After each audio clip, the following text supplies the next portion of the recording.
ಭಾಷಣದ ಹಿನ್ನೆಲೆಯಲ್ಲಿ ಉಡುಪಿ ಶಾಸಕ ಯಶ್ಪಾಲ್ ಸುವರ್ಣ ವಿರುದ್ಧ ಉಡುಪಿ ನಗರ ಠಾಣೆಯಲ್ಲಿ ದೂರು ದಾಖಲಾದ ಹಿನ್ನೆಲೆ ಉಡುಪಿ ನಗರ ಸೇರಿದಂತೆ ವಿವಿಧ ಠಾಣೆಗಳಲ್ಲಿ ಪ್ರಕರಣವು ದಾಖಲಾಗಿದೆ. ಶಾಸಕ ಯಶ್ಪಾಲ್ ಸುವರ್ಣಗೆ ಬೆಂಬಲವನ್ನು ವ್ಯಕ್ತಪಡಿಸಿ ಬಿಜೆಪಿ ಕಾರ್ಯಕರ್ತರು ಸೇರಿದ್ದು, ಪ್ರಕರಣ ದಾಖಲಾಗಿರುವ ಹಿನ್ನೆಲೆಯಲ್ಲಿ ನೋಟಿಸ್ ನೀಡಲು ಪೊಲೀಸರು ಬರುತ್ತಾರೆಂಬ ಮಾಹಿತಿ ತಿಳಿಯುತ್ತಿದ್ದಂತೆಯೇ ನೂರಾರು ಕಾರ್ಯಕರ್ತರು ಸೇರಿದರು. ಈ ವೇಳೆ ಬಿಜೆಪಿ ಜಿಲ್ಲಾ ಮುಖಂಡರು ಮತ್ತು ಶಾಸಕ ಭರತ್ ಶೆಟ್ಟಿಯವರು ಕಾರ್ಯಕರ್ತರಿಗೆ ಸಾಥನ್ನು ನೀಡಿದರು. ಈ ಸಂದರ್ಭದಲ್ಲಿ ಕಾರ್ಯಕರ್ತರು ಸೇರಿರುವ ಹಿನ್ನೆಲೆ ಪೊಲೀಸರು ಆಗಮಿಸಿ ನೋಟಿಸ್ ಅನ್ನು ನೀಡಿದ್ದಾರೆ. ಈ ಸಂದರ್ಭ ಮಾತನಾಡಿದ ಉಡುಪಿ ಶಾಸಕ ಯಶ್ಪಾಲ್ ಸುವರ್ಣ ಅವರು, ಪೊಲೀಸರು ಅವರ ಕರ್ತವ್ಯವನ್ನ ಮಾಡಿದ್ದಾರೆ. ಯಾವುದೇ ನೋಟಿಸ್ ಕೊಟ್ಟರೂ ನಾನು ತೆಗೆದುಕೊಳ್ಳಲು ಸಿದ್ಧನಿದ್ದೇನೆ. ನಾನು ದೇಶ ವಿರೋಧಿ ಚಟುವಟಿಕೆಯನ್ನ ಮಾಡಿಲ್ಲ, ಡಕಾಯತಿ ಡೊಂಬಿ ಮಾಡಿಲ್ಲ. ಪ್ರಧಾನಿ ನರೇಂದ್ರ ಮೋದಿ ಅವರನ್ನ ಅವಹೇಳನ ಮಾಡಿದ್ದಕ್ಕೆ ನಾನು ಮಾತನಾಡಿದೆ. ನನ್ನ ಮಾತಿನ ಬಗ್ಗೆ ನನಗೆ ಹೆಮ್ಮೆ ಇದೆ ಎಂದರು. ನೀಟ್ ಹೊರತಾಗಿ ಬೇರೆ ವಿಚಾರಗಳ ಬಗ್ಗೆ ಪ್ರತಿಭಟನೆಯಲ್ಲಿ ಮಾತನಾಡಿದ್ದಾರೆ. ದೆಹಲಿ ಪ್ರತಿಭಟನೆಯಲ್ಲಿ ಭಾಗವಹಿಸಿದ್ದ ಅನೇಕ ಮಂದಿಗೆ ಕ್ರಿಮಿನಲ್ ಹಿನ್ನೆಲೆ ಇದೆ. ಪ್ರತಿಭಟನೆಯಲ್ಲಿ ಭಾಗಿಯಾದ ದೇಶದ್ರೋಹಿಗಳ ಬಗ್ಗೆ ಕಾಂಗ್ರೆಸ್ ಮಾಹಿತಿಯನ್ನು ಪಡೆಯಲಿ. ರಾಹುಲ್ ಗಾಂಧಿ ಯಾವತ್ತೂ ವಿದೇಶ ಪ್ರವಾಸದಲ್ಲಿ ಇರುತ್ತಾರೆ. ದೆಹಲಿ ಪ್ರತಿಭಟನೆಯ ವೇಳೆ ಕಾಂಗ್ರೆಸ್ ಹೀನಾಯವಾಗಿ ವರ್ತಿಸಿದೆ.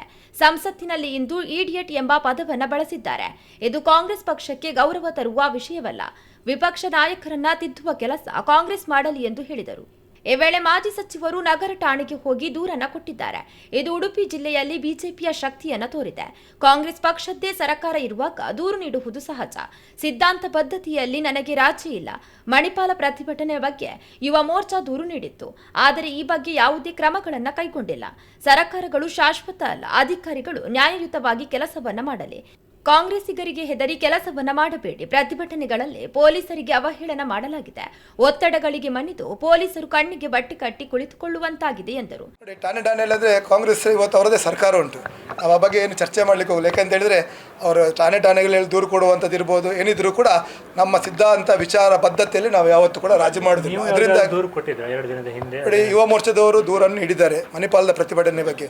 ನರೇಂದ್ರ ಮೋದಿ ಬಗ್ಗೆ ಯಾವ ರೀತಿ ಅವರು ಆ ಪದಗಳನ್ನು ಬಳಸಿದ್ದಾರೆ, ಆ ರಾಷ್ಟ್ರಧ್ವಜವನ್ನು ಯಾವ ರೀತಿ ಅದನ್ನು ಸೊಂಟಕ್ಕೆ ಕಟ್ಕೊಂಡು ಕೈಯಲ್ಲಿ ಕಟ್ಕೊಂಡು ಅದನ್ನು ಉಲ್ಟಾ ಪಲ್ಟಾ ಮಾಡಿದ್ದಾರೆ. ಆದರೆ ಇವತ್ತು ಪೊಲೀಸರು ಅದರ ಬಗ್ಗೆ ಕೇಸನ್ನು ದಾಖಲಿಕ್ಕೆ ಮುಂದೆ ಹಿಂದೆ ನೋಡ್ತಿದ್ದಾರೆ. ಯಾಕೆಂದರೆ ಇವತ್ತು ಕಾಂಗ್ರೆಸ್ ಸರ್ಕಾರ ಹೆದರಿಕೆಯಿಂದ. ಅದರಿಂದಾಗಿ ಪೊಲೀಸರಿಗೆ ನಾನೊಂದು ವಿನಂತಿಯನ್ನು ಮಾಡ್ತೇನೆ.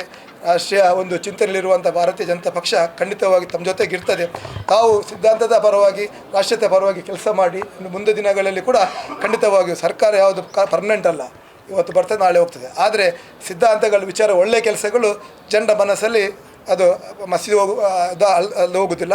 ಅದರಿಂದಾಗಿ ಕಾಂಗ್ರೆಸ್ಸಿಗರಿಗೆ ನೀವು ಎದುರಿ ಕೆಲಸ ಕಾರ್ಯ ಮಾಡಬೇಡಿ. ಇವತ್ತು ಪೊಲೀಸವರು ಕರೆ ಮಾಡಿದಾಗ ಕೂಡ ನಾವು ಹೇಳಿದೆ, ಜನ ಇರ್ಬೋದು ಅಥವಾ ಇಲ್ಲದಿರ್ಬೋದು, ನೀವು ಬನ್ನಿ, ನಿಮ್ಮ ವಿರುದ್ಧ ನಮ್ಮದು ಹೋರಾಟ ಅಲ್ಲ. ಯಾಕಂತೇಳಿದರೆ ಪೊಲೀಸರಿಗೆ ಭಾಳ ಬೇಜಾರಾಗಿದೆ. ಯಾಕಂತೇಳಿದರೆ ಒಂದು ವಿದ್ಯಾರ್ಥಿ, ಮಣಿಪಾಲದ ವಿದ್ಯಾರ್ಥಿ ಪೊಲೀಸಿಗೆ ಲಾಠಿ ತೆಗಿಯಪ್ಪ, ಹಿಂದಿಯಲ್ಲಿ ಕಿದರೇ ಲಾಠಿ ಮಾರೋ ಯಾರು ಅಂತೇಳಿ ಪೊಲೀಸರಿಗೆ ಬೆದರಿಕೆ ಆಗ್ತಿದ್ದಾರೆ. ಆದರೆ ಪೊಲೀಸರು ಇವತ್ತು ಮೌನವಾಗಿದೆ. ಯಾಕಂತೇಳಿದರೆ ನಮ್ಮ ರಾಜ್ಯದಲ್ಲಿ ಇರುವಂಥದ್ದು ಕಾಂಗ್ರೆಸ್ ಸರ್ಕಾರ.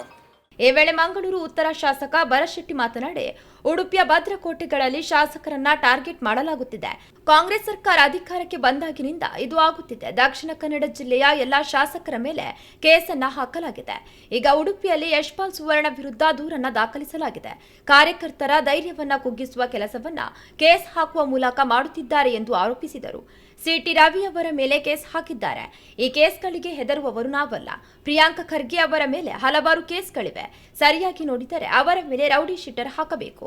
ಇದು ಕಾಂಗ್ರೆಸ್ನ ಮನೋಸ್ಥಿತಿಯನ್ನ ತೋರಿಸುತ್ತದೆ. ಪೊಲೀಸ್ ವ್ಯವಸ್ಥೆ ನೋಡಿದರೆ ಬೇಸರವಾಗುತ್ತದೆ. ಒಳ್ಳೆಯ ಅಧಿಕಾರಿಗಳು ಇಲಾಖೆಯಲ್ಲಿ ಇದ್ದರು, ಆದರೆ ಪೊಲೀಸರನ್ನ ಸರ್ಕಾರ ಸಾಕು ನಾಯಿಗಳಂತೆ ಬಳಸಿಕೊಳ್ಳುತ್ತಿದೆ ಎಂದು ಹೇಳಿದರು. ಮೊದಲೇ ದಿನದಿಂದನೇ ಎಲ್ಲರನ್ನ ನಮ್ಮನ್ನೆಲ್ಲ ಟಾರ್ಗೆಟ್ ಮಾಡಿ ನಮ್ಮ ಕಾರ್ಯಕರ್ತರ ಒಂದು ಧೈರ್ಯವನ್ನು ಕುಗ್ಗಿಸುವಂಥ ಪ್ರಯತ್ನ ಕೇಸ್ ಹಾಕುವ ಮೂಲಕ ಆಗ್ತದೆ ಅನ್ನುವಂಥ ಭ್ರಮೆಯಲ್ಲಿ ಇವರೆಲ್ಲರೂ ಸಹ ಇದ್ದಾರೆ. ಮೊನ್ನೆ ತಾನೇ ಸಿಟಿ ರವಿಯವರ ಮೇಲೆ ಕೇಸ್ ಹಾಕಿದರು. ಇವತ್ತು ಇಲ್ಲಿ ಯಶ್ಪಾಲ್ನವರ ಮೇಲೆ ಕೇಸ್ ಹಾಕಿದ್ದಾರೆ. ಈ ಕೇಸಿಗೆಲ್ಲ ಹಿಂದೆ ಮುಂದೆ ನೋಡಿಕೊಂಡು ನಾವು ಹೋರಾಟವನ್ನು ನಿಲ್ಲಿಸುವಂಥವ್ರು ನಾವಲ್ಲ. ಪ್ರಿಯಾಂಕ್ ಖರ್ಗೆ ಅವರ ಮೇಲೆ ಹಲವಾರು ಕೇಸಿದೆ. ಕರೆಕ್ಟಾಗಿ ನೋಡಿದರೆ ಅವ್ರ ಮೇಲೆ ರೌಡಿ ಶೀಟರ್ ಹಾಕಬೇಕು. ಅಂಥ ವ್ಯಕ್ತಿ ಯಾರು ನಮ್ಮ ರಾಷ್ಟ್ರದ ವಿರುದ್ಧವಾಗಿ ಮಾತಾಡ್ತಾರೆ, ಉಮರ್ ಖಾಲಿದ್ನಂಥ ವ್ಯಕ್ತಿಗಳಿಗೆ ಯಾರು ಸಪೋರ್ಟ್ ಮಾಡ್ತಾರೆ, ಅಂಥವರ ಪರ ಘೋಷಣೆ ಕೂಗುದು, ಅಂಥವರ ಪರ ತಮ್ಮ ನಿಲುವನ್ನು ವ್ಯಕ್ತಪಡಿಸುವಂಥ ವ್ಯಕ್ತಿಗಳಿಗೆ ಇವರು ಬೆನ್ನೆಲುಬಾಗಿ ನಿಲ್ತಾರೆ. ಕಾಂಗ್ರೆಸ್ನ ರಾಜ್ಯದ ಅಧ್ಯಕ್ಷರು ಏನಿದ್ದಾರೆ ಅವರು ಪಾಕಿಸ್ತಾನ ಶತ್ರು ದೇಶ ಅಲ್ಲ ಅನ್ನುವಂಥದ್ದು ಹೇಳ್ತಾರೆ. ಪಾಕಿಸ್ತಾನದ ಮಂತ್ರಿಗಳು ಭಾರತವನ್ನು ಶತ್ರು ದೇಶ ಅಂತ ಹೇಳ್ತಾರೆ.